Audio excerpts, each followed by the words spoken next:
اگر آپ کو چیک کرنا ہو کہ اس کو حسد ہے یا نہیں ہے تو ایک سمپل فارمولہ ہے جی، یعنی ایک ٹیسٹر ہے کہ کسی شخص کے اندر حسد ہے یا نہیں. جی جی، آپ اس شخص کے سامنے جا کر اسی شعبے کے دوسرے شخص کی تعریف کر کے دیکھیں. نا نا نا نا تو بڑا گناہ کبیرہ ہو جائے گا. ایک پیر صاحب کے سامنے آپ دوسرے پیر کی تعریف کر کے دیکھیں. سر گناہ کبیرہ ہو جائے گا.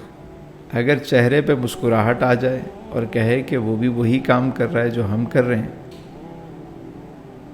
تو سمجھ جائیں کہ بندہ ظرف والا ہے. اور اگر مغلظات نکلنا شروع ہو جائیں، ایک صاحب علم کے سامنے کسی دوسرے صاحب علم کی تعریف کر لیں، آپ کو اندازہ ہو جائے گا. ایک شاعر کے سامنے دوسرے شاعر کی، توبہ توبہ. ایک نعت خواں کے سامنے دوسرے نعت خواں کی آپ بھی تعریف. کیسی باتیں کر رہے ہیں، یہ تو ناممکن ہے. تو اس کا مطلب کیا ہے؟ کیا ہے ہمارے اندر؟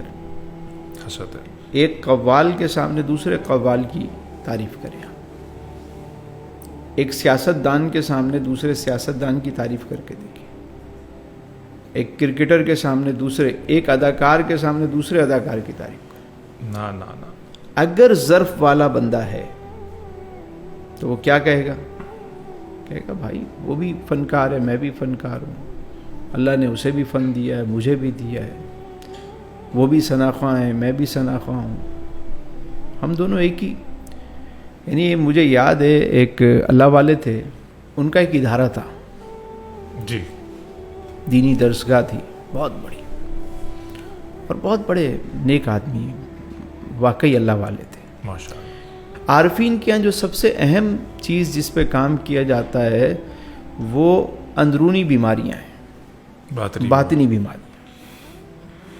وہ حسد پہ کام کریں گے، وہ بغض پہ کام کریں گے، وہ اناد پہ کام کریں گے، وہ چغل خوری کے بارے میں، وہ جھوٹ کے بارے میں بتائیں گے، وہ بتائیں گے آپ کو کہ بد نگاہی کیا ہوتی ہے، وہ آپ کو یہ چیزیں بتائیں گے. بات سمجھ میں آ رہی ہے؟ جی جی. تو عارفین کے ہاں باطنی بیماریوں پر زیادہ زور دیا جاتا ہے. تو وہ واقعی اللہ والے تھے، ان کی درسگاہ تھی. تو کسی شاگرد نے آ کر بتایا کہ حضور برابر میں قریب ہی ایک اور ادارہ بن رہا ہے. تو وہ بیٹھے بیٹھے کہنے لگے اچھا ایک بات بتاؤ،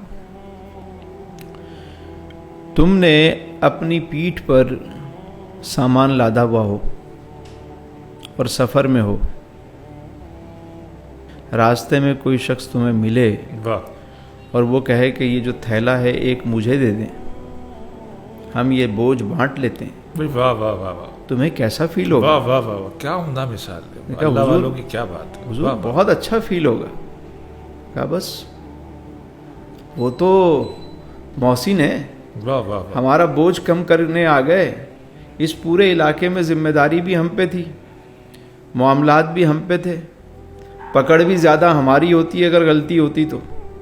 اب بوجھ تقسیم ہونے جا رہا ہے. سبحان اللہ سبحان تو بڑی اچھی بات ہے بھائی. سبحان اللہ سبحان اللہ. انہیں تو آپ مٹھائی بھجوائیں. بہت عمدہ مثال دی. سبحان اللہ.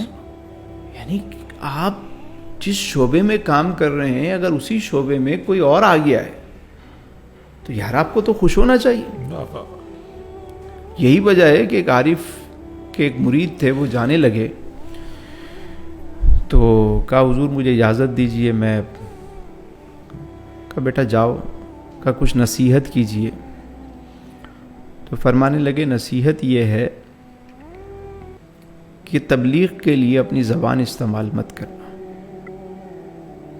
انہوں نے کہا حضور اگر میں زبان استعمال نہیں کروں گا، زبان سے تبلیغ نہیں کروں گا تو سمجھاؤں گا کیسے؟ فرمایا اپنے کردار سے. واہ واہ. کم بولنا. کیا عمدہ بات ہے، کیا عمدہ بات ہے. واہ. دوسری بات، اگر تمہیں محسوس ہو جو کام تم کر رہے ہو وہی کام کوئی اور بھی کرنے آ گیا ہے تو اسے اپنا کمپٹیٹر مت سمجھنا، اسے اپنا معاون و مددگار سمجھنا. ماشاء اللہ کیا عمدہ بات ہے. بہت عمدہ نصیحت ہے. واہ. یہ ہیں کامیابی کے نسخے.